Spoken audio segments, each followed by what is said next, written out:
Psst, come here. Let me tell you guys a little secret real quick. Most of the channel's best video topics / ideas come from you guys when you guys are telling me an experience or observation you have, or just simply asking questions. And today's video is no different.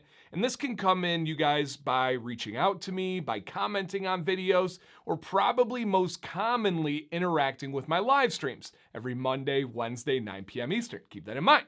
Well, we had a very recent live stream. I believe it was a Wednesday night Beard Advice live stream where somebody asked a question / brought up a topic, and the follow-up was by one of the wonderful women of this community. I believe it was Emily. She goes by the Queen. And how it all came down is I have a question segment on Wednesday nights, and somebody asked about being allergic to what they said, and this is me kind of paraphrasing, to most beard oil ingredients. And they said, I can't figure it out. I think that I'm allergic to most of the ingredients, and I just can't get down to the bottom of it. And I was kind of working through it, and I'm like, man, it would be shocking if somebody is allergic to most of these oils. I've never come across someone that has more than like 1 or 2 allergies, right? You might be allergic to an oil, but are you going to be allergic to jojoba? Are you going to be allergic to argan? Are you going to be allergic to meadow foam? And the list just keeps going on and on.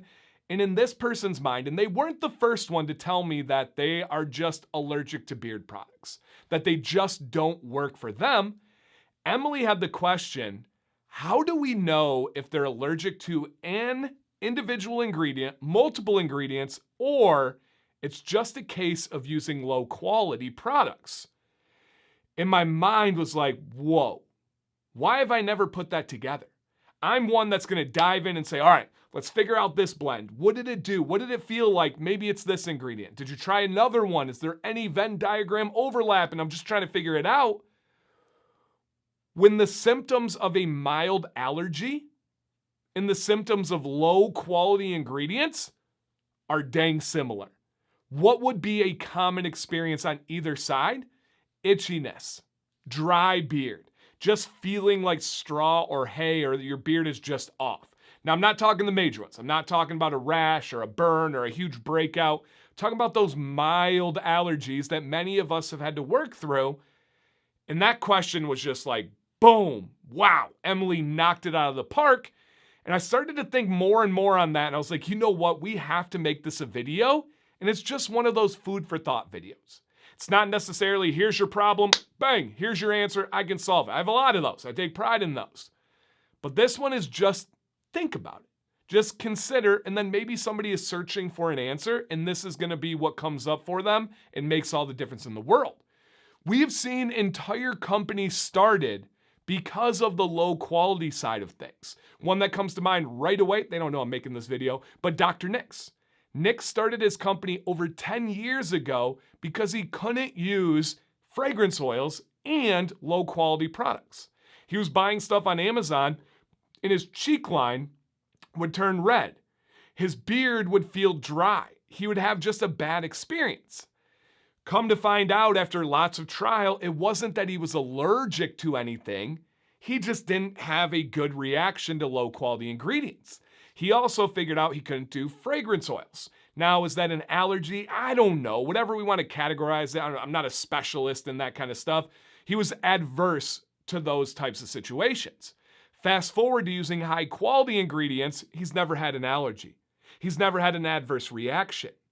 So I just got to thinking about it, and oftentimes now when guys are like, hey, I think I'm allergic to this ingredient, I specifically ask, what is the brand?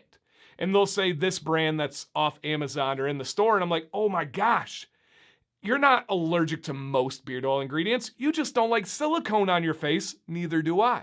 You're not allergic to this ingredient, but you don't like it when it's extracted with hexane. Neither do I. And it makes a huge difference. Now, there is a challenge there. Somebody that comes to me and says, hey, Dan, I bought this budget oil off Amazon and I feel dry and itchy and it might be even a little bit burny. It's tough for me as a person that does this for a career and a living online to say, hey, have you tried something more expensive? Many bad actors before me have given that a bad name. They might think I'm doing it for nefarious or selfish intentions, but it really is the case in so many times that you get what you pay for. And that might work. To a lot of people, those budget ones that do have natural oils, maybe they're in China, maybe they're not the highest of quality, it's fine. They don't know any different and it's good for them. Cool. But others are a little more in tune or a little bit more sensitive. Their skin is just literally more sensitive. We know people that can throw gasoline on their beard and be entirely fine and their beard's gonna look great. Scuba, looking at you, beard tube.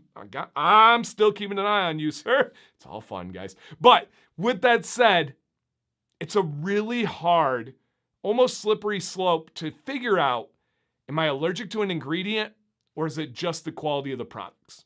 And the way we can kind of break that down is it a brand that many people trust and love and rave about?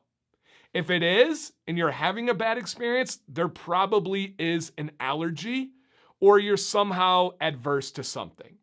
Now, is it one that really is budget? Is it one that is straight off Amazon and that you don't hear talked about a lot? Maybe try something a little bit higher quality. Even if it's not in like the best of times, look at stuff like Honest Amish. I think that that's a good baseline. They are mass produced, but it's good quality ingredients. Most of us have tried and can agree on that.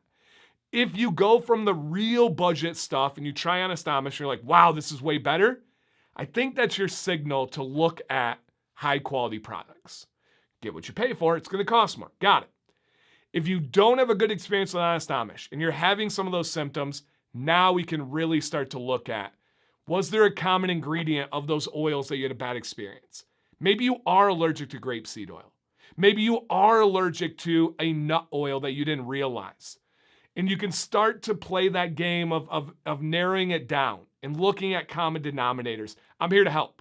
Genuinely reach out, you guys. Dan C. Bearded on Instagram is preferred, or my email is in the description of every video. Reach out. We'll work it out together, you guys. I don't charge anybody for help. I love being able to give back to this community. I try to approach you guys as if I was in a different industry and I wanted help. If I was setting up my Blackstone Griddle Grill for the first time, I would love to have someone that was super knowledgeable and offered their time for free. That's what I do for you guys. Get a hold of me anytime. So with that said, guys, let's wrap this video up. I know this wasn't the most hard-hitting video of all time, but I couldn't get that thought out of my head. And this is my platform to be able to express myself and get that kind of just, out to you guys. Down below, thoughts, experiences, questions, wonderings, anything at all. I respond to every comment as well.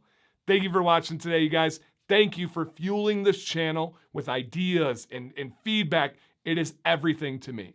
Please stay bearded and stay positive.